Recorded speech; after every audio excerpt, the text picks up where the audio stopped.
Tuhan, silakan duduk kembali Bapak Ibu Saudara yang diberkati Tuhan. Shalom. Shalom. Saya bersyukur kepada Tuhan boleh ada di hadapan jemaat Tuhan di tempat ini. Anugerah Tuhan buat saya untuk bisa menyampaikan kebenaran firman Tuhan. Haleluya.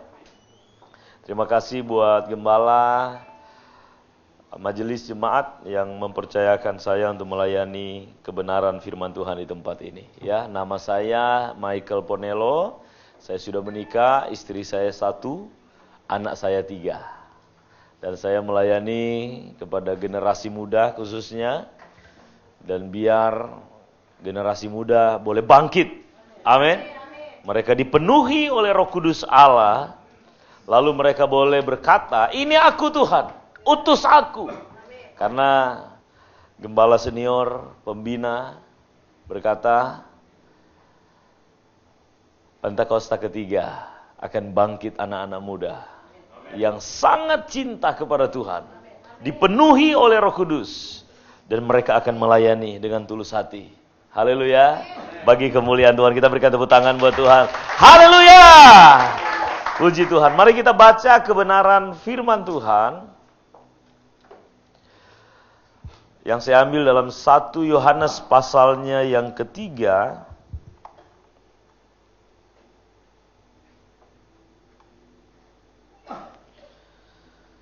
Ayat yang ke-14. 1 Yohanes pasal 3 ayat 14. Sudah dapat semua, katakan amin. Saya baca, saudara simak dalam Alkitab saudara. Demikian bunyi firman Tuhan. Kita tahu bahwa kita sudah berpindah dari dalam maut ke dalam hidup, yaitu karena kita mengasihi saudara kita. Barang siapa tidak mengasihi, ia tetap di dalam maut. Haleluya. Saudara, Yohanes menulis surat ini dan dikatakan tentang tema kasih. Allah itu adalah kasih. Amin. Saya percaya saya boleh ada dan setiap kita semua boleh ada. Ini karena kasih Allah. Kasih Allah begitu besar dinyatakan kepada setiap kita. Kalau bukan kasih Allah, kita tidak ada di tempat ini. Bahkan kita tidak bisa beribadah. Bahkan kita tidak bisa menaikkan syukur kita kepada Tuhan. Kenapa? Karena ibadah kita tidak akan pernah berkenan. Ucapan syukur kita tidak akan pernah diterima. Segala pujian kita tidak akan diterima oleh Allah. Kenapa? Karena kasih Allah belum dinyatakan kepada kita. Artinya bahwa hidup kita masih di dalam maut, masih di dalam dosa. Kalau saya buat kesalahan kepada gembala saudara, dan kesalahan itu sangat fatal, lalu saya puji-puji gembala saudara, belum saya bereskan, pasti dia tidak akan menerima. Dia akan berkata, "Kamu lagi buat salah sama saya. Kamu lagi buat pelanggaran. Kamu lagi nyakitin hati saya. Saya tidak akan terima pujian kamu." Nah, saudara, kasih Allah dinyatakan kepada kita. Allah harus menjadi manusia. Ada orang komplain berkata begini, masa Allah menjadi manusia? Dia kan Tuhan yang besar. Dia ajaib. Dan dia kudus. Lalu komplainnya begini, masa dia jadi manusia, Tuhan kok ke toilet katanya saudara? Ya, Tuhan kok ke toilet? Saudara, dia menjadi manusia itu karena dia mengasihi setiap kita. Amin. Untuk supaya dia datang menebus kita. Supaya kita tidak lagi berdosa di hadapan Tuhan. Dosa kita semua diampuni. Sehingga pujian kita, ucapan syukur kita bisa diterima oleh Allah. Haleluya. Karena Tuhan menebus kita dengan kasih-Nya yang besar. Tuhan datang jadi manusia, lahirnya hina. Ya, saya percaya di tempat ini nggak ada mungkin yang lahir di dapur. Ya, ada yang lahir di dapur? Ada ya? Nggak ada ya? Ada yang lahir di ruang tamu? Di mobil? Nah, Allah yang besar menjadi manusia sudah hina, dia harus lahir di kandang yang hina. Dia menjadi manusia mengambil rupa hamba, mengambil posisi terendah dari semua kehidupan manusia, padahal dia Allah yang besar. Dia Allah yang luar biasa, dia Allah yang dahsyat. Sementara manusia mau menyamai dia, bahkan mau lebih dari dia. Manusia mencari nama. Manusia menunjukkan kehebatannya. Lalu Allah yang begitu besar, dia harus datang ke dunia ini. Merendahkan dirinya. Menjadi manusia, mengambil rupa seorang hamba. Hamba itu doulos. Hamba itu budak.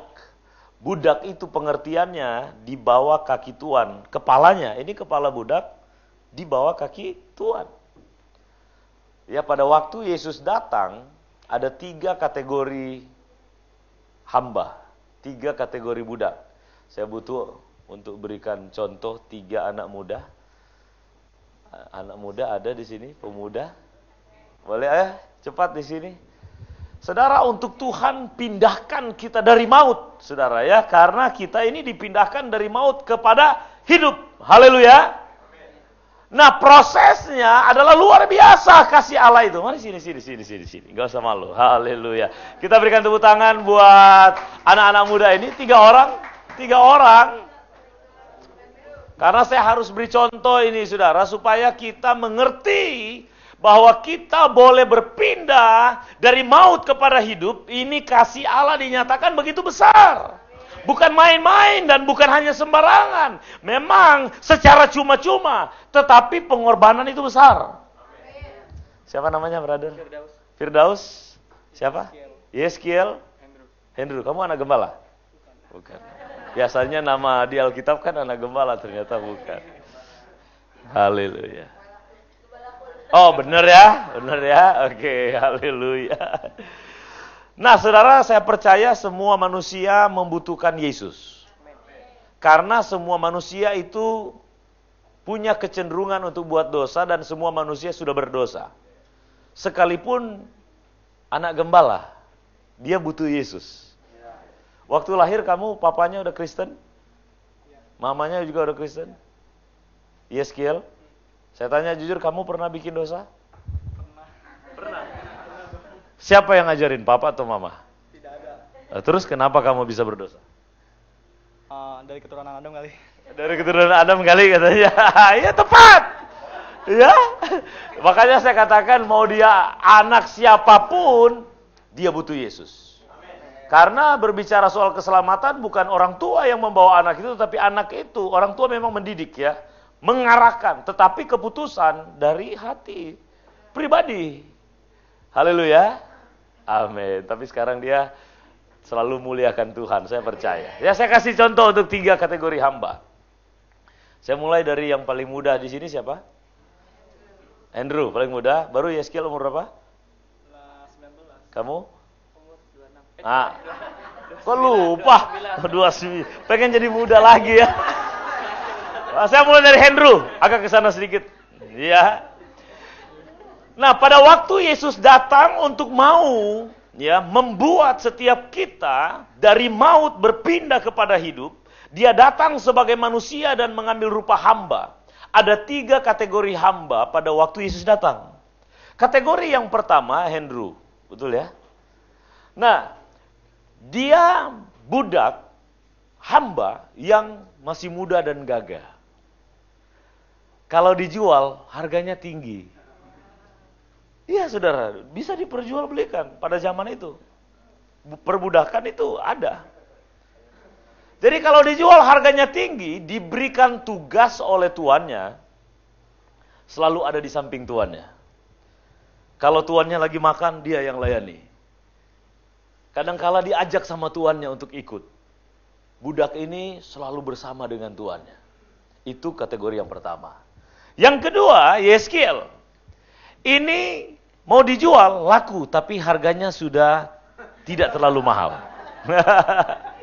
Kenapa? Ya, karena sudah agak tua, tapi masih kuat, masih bisa. Ya, diberikan tugas oleh tuannya untuk bersih-bersih rumah, untuk bersih-bersih halaman. Tugas diberi oleh tuannya, dan dia harus tunduk dan harus taat.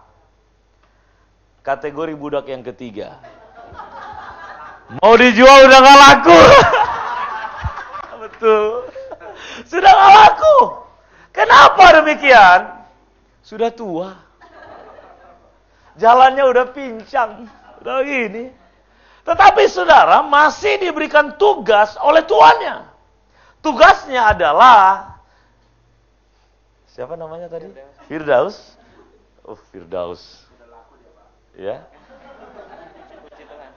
Diberikan tugas, dia duduk di depan pintu rumah tuannya, lalu dikasih baskom, berisi air dan kain. Fungsinya buat apa? Untuk membasuh kaki setiap tamu undangan dari tuannya. Nah saudara, Yesus datang ke dunia ini, dia mengambil posisi budak, posisi hamba yang paling rendah. Dia membasuh kaki murid-muridnya. Haleluya. Puji Tuhan, silakan duduk, berikan tepuk tangan buat mereka. Haleluya, puji Tuhan. Nah, dia taat sampai mati di atas kayu salib. Tapi dia itu Allah, saudara. Dia itu Tuhan. Dia itu Raja di atas segala raja. Tetapi dia datang mengambil rupa hamba. Manusia jadi hamba.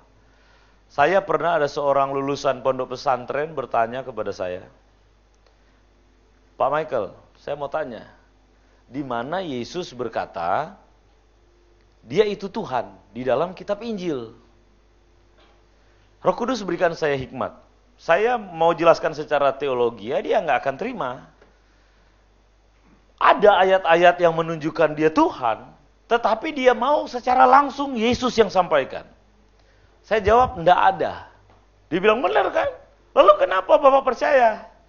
Saya katakan begini, dia tidak pernah berkata Tuhan pada waktu dia datang. Dia tidak katakan dia Tuhan karena dia menjadi manusia ambil rupa hamba untuk dia mati buat saya dan buat Bapak. Haleluya. Kalau dia datang, lalu dia sembuhkan orang sakit, dia bangkitkan orang mati, lalu dia berkata, aku adalah Allah yang menjadi manusia. Sembahlah aku. Pertanyaannya, siapa yang mau salib dia? Tidak akan terjadi penebusan dosa.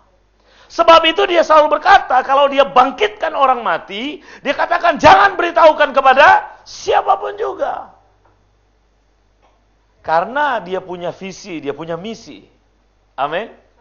Penyelamatan. Dia ngerti juga, saudara. Haleluya. Dia ngerti. Tetapi dia Allah. Membuktikan dia Allah, kelahirannya memang hina. Tetapi alam semesta tunduk kepadanya. Bintang. Bintang ini, saudara, kecepatannya 1 detik lebih dari 1000 kilometer. Lebih.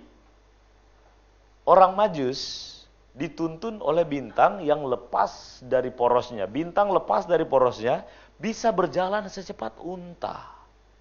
Orang Majus ikut ini, lihat bintangnya.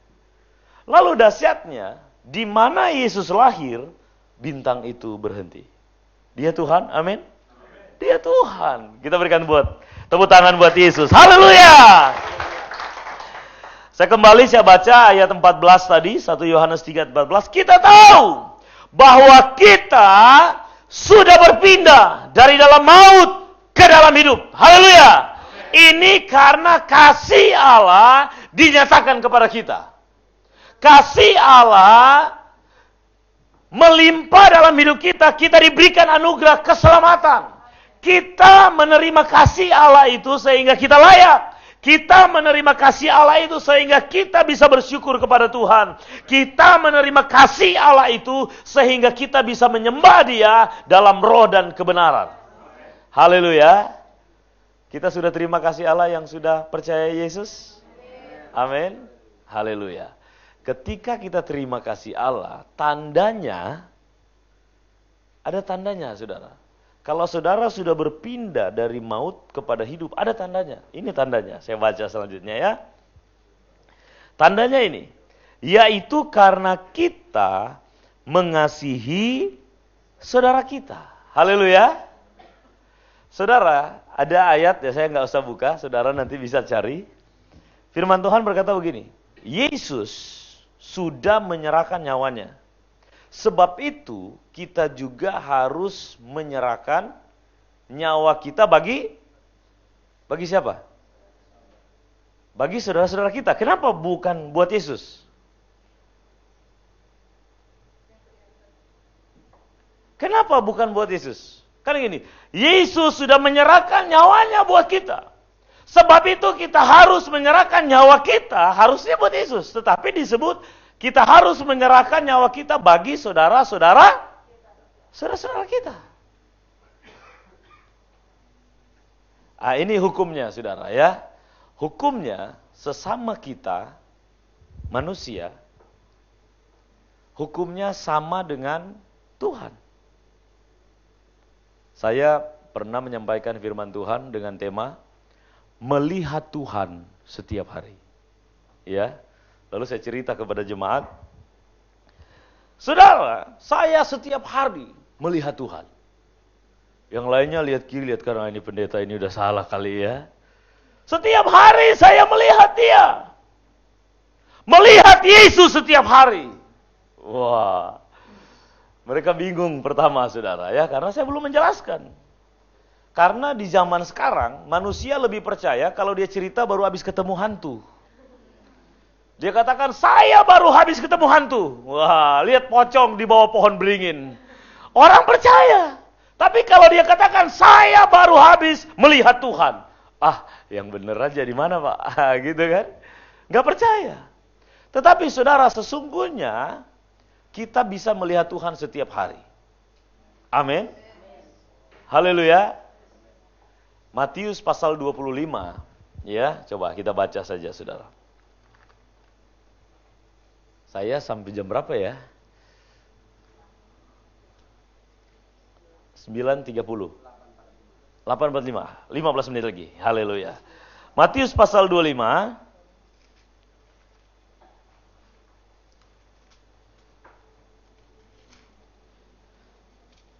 Ayat yang ke-31.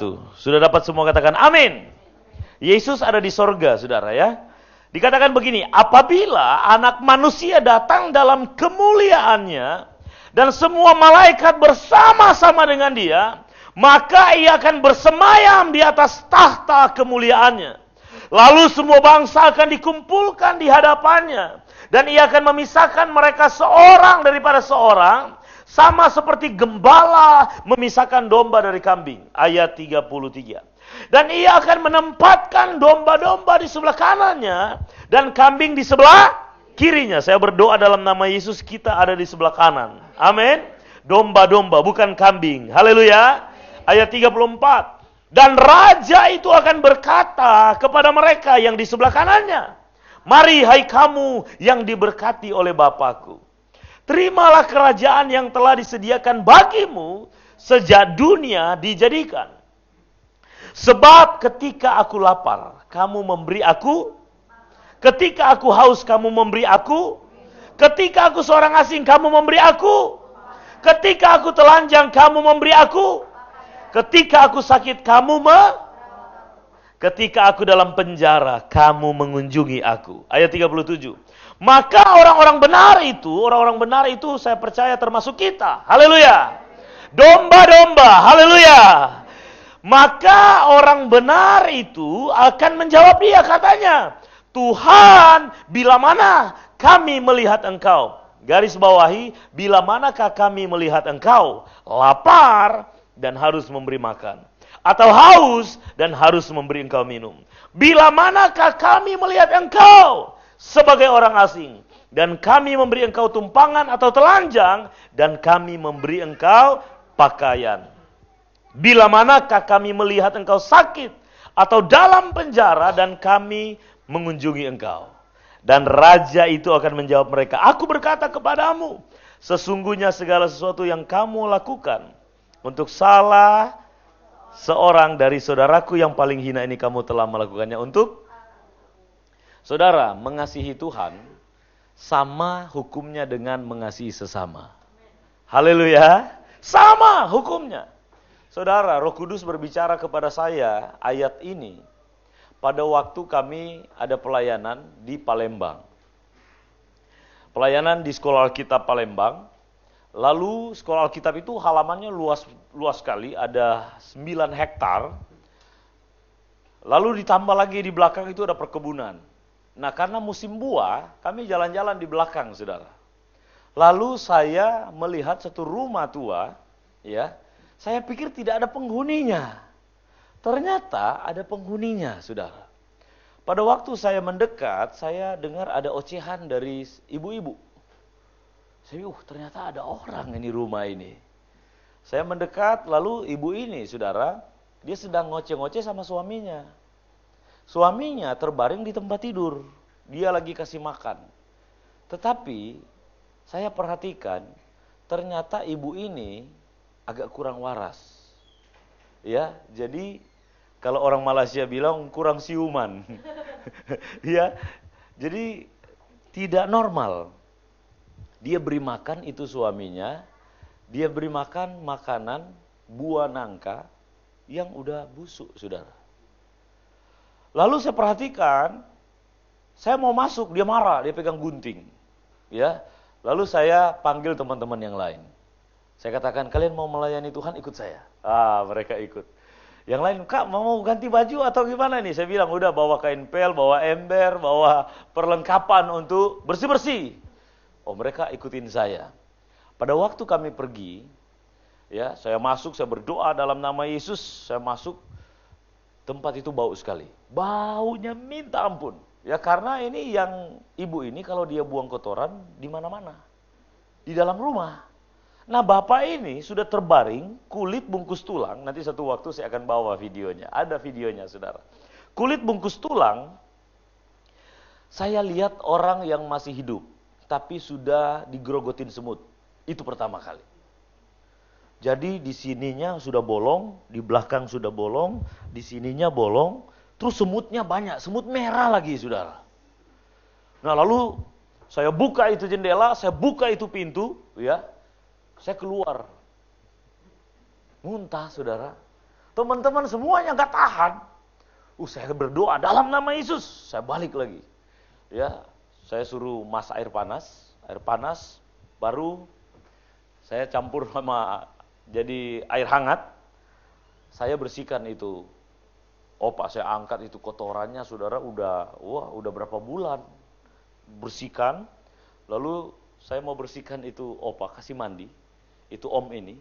Pada waktu saya mau ini gak kuat saya keluar, mual. Saya balik lagi, saya doa.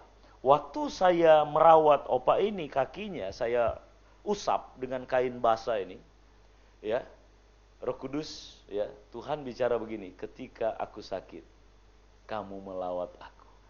Saya lihat kakinya seperti kaki Tuhan Yesus. Padahal, saudara, orang kalau nggak pernah dikasih mandi, ternyata berkerut begitu. Jadi kayak ketombe banyak sekali di kulit. Tapi saya bersihkan. Kami layani opa ini 1 tahun. Dan dia terima Yesus. Haleluya. Sampai istrinya juga memuliakan Tuhan. Nah, ayat ini yang Tuhan bicara nih. Kita mengasihi Tuhan, tetapi ya, kita nyatakan itu kepada sesama. Ya, saya ingat, saudara, setiap hari Natal, tim kami, komunitas kami selalu membuat acara perayaan Natal. Dan prinsip kami adalah memberi hadiah kepada Yesus, tetapi diberikan kepada sesama. Gak mungkin kita mau kasih hadiah sama Yesus, Tuhan, saya mau kasih hadiah buat engkau. Ini hari Natal, angkat saya ke surga. Wah, ya kan? Kita mati dulu dong. Tetapi, saudara, kami kumpul itu anak-anak jalanan, orang-orang miskin.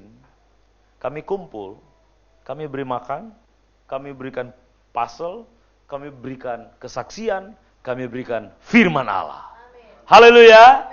Dan itu hadiah terbaik buat Yesus. Hal apa yang paling menyenangkan buat Yesus adalah jiwa-jiwa. Amin. Yang paling menyenangkan buat dia adalah jiwa-jiwa. Karena kerinduan Tuhan supaya banyak jiwa diselamatkan. Haleluya. Kita kembali lagi. 1 Yohanes pasal yang ketiga.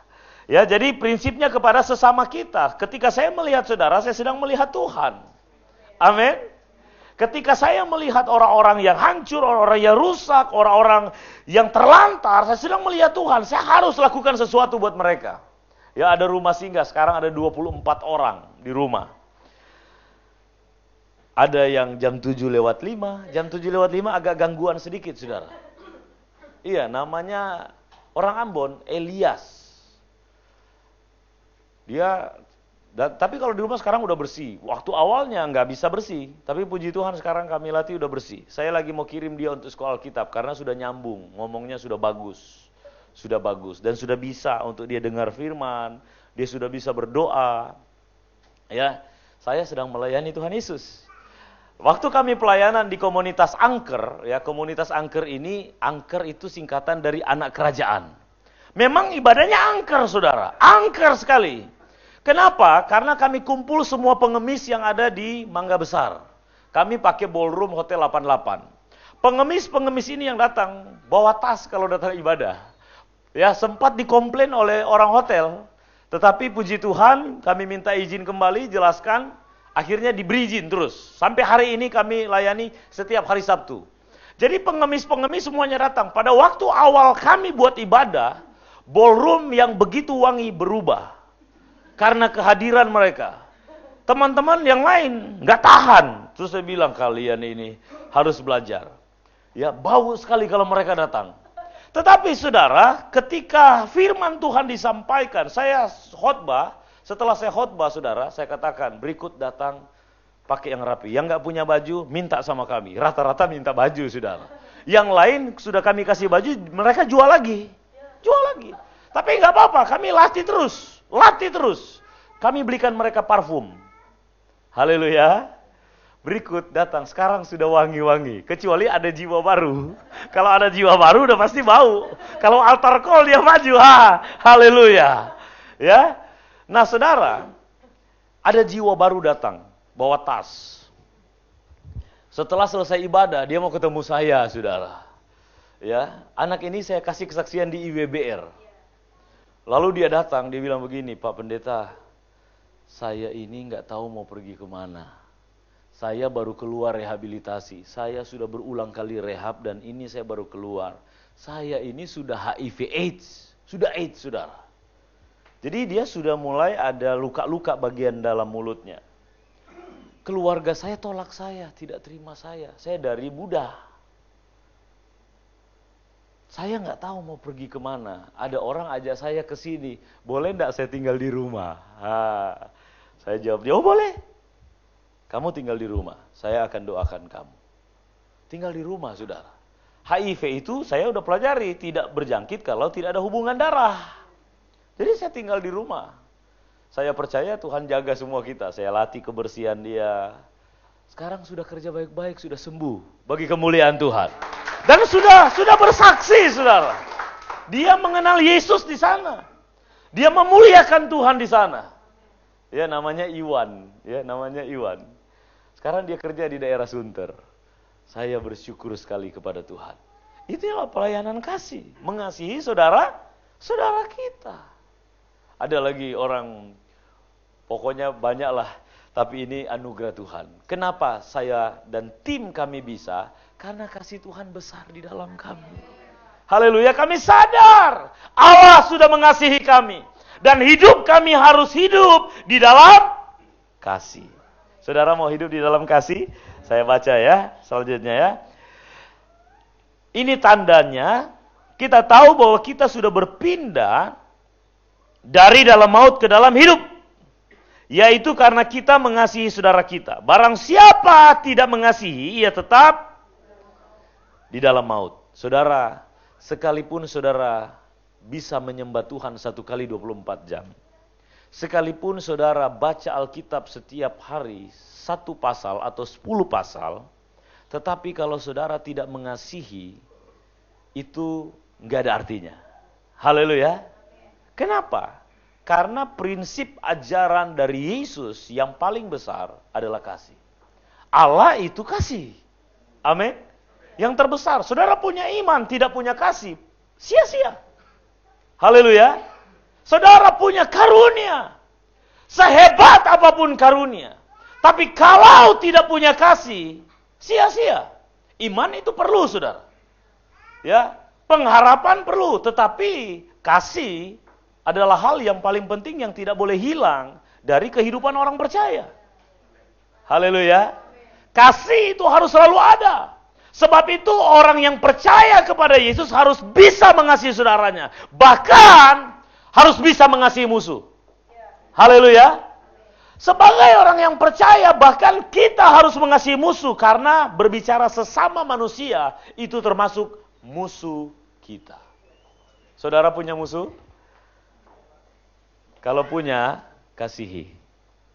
Haleluya. Sebab itu ayat selanjutnya katakan begini, ayat 15. Setiap orang yang membenci saudaranya adalah seorang pembunuh manusia. Dan kamu tahu bahwa tidak ada seorang pembunuh yang tetap memiliki hidup yang kekal di dalam dirinya. Haleluya. Ayat 16. Demikianlah kita ketahui kasih Kristus, yaitu bahwa ia telah menyerahkan nyawanya untuk kita. Jadi kita pun wajib menyerahkan nyawa kita untuk saudara-saudara kita. Saya bergumul sama Tuhan. Saya tanya, Tuhan, masa benci orang sama dengan bunuh orang? Hukumnya begitu. Coba saya kasih contoh. Yeskiel, sini. Sini Yeskiel, bentar. Ayo, kamu akan dipakai Tuhan dahsyat. Anak-anak muda, ingat, anak-anak muda kalian itu generasi milenial, ya. Kalian itu dipenuhi kuasa Roh Kudus, dahsyat. Saudara, benci orang sama dengan bunuh orang. Dari ayat ini, barang siapa membenci saudaranya, ia adalah pembunuh. Ya. Saya bilang, Tuhan, bagaimana sih pengertiannya? Begini, saudara, ya. Saya benci Yeskiel. Saya benci dia hari ini, hukumnya saya pembunuh. Berarti dia sudah mati, sekalipun Yeskiel hidup. Tetapi dia sudah mati bagi saya. Dia sedang pergi ke mall, saya sudah benci dia, tapi dia sudah mati hukumnya. Dan saya benci dia 1 hari, saya bersama mayat 1 hari. Sebagai pembunuh, sekalipun dia hidup. Saya benci dia 3 hari, saya bersama mayat 3 hari. Ingat baik begini, saudara. Yang ada di hati setiap kita, orang yang paling kita cinta dan yang paling kita benci. Saya nggak akan lupa sampai saya mati. Haleluya. Itu pelihara mayat sampai mati, saudara. Saya waktu pergi ke Palu, ya. Setelah khotbah di GBI Menara Serpong, GBI Menara Serpong, saya berangkat langsung ke bandara. Saya ingat hari Minggu, ya. Jadi baru 3 hari kejadian bencana Palu. Lalu ke Makassar, naik darat sampai ke Palu. Saya masih sempat pergi ikut evakuasi. Wow, itu mayat-mayat banyak, saudara. Ya, itu mayatnya udah 4 hari. Saudara tahu, 4 hari. Sekalipun yang meninggal ganteng, cantik, serem banget lihatnya, saudara. Ulat di mana-mana.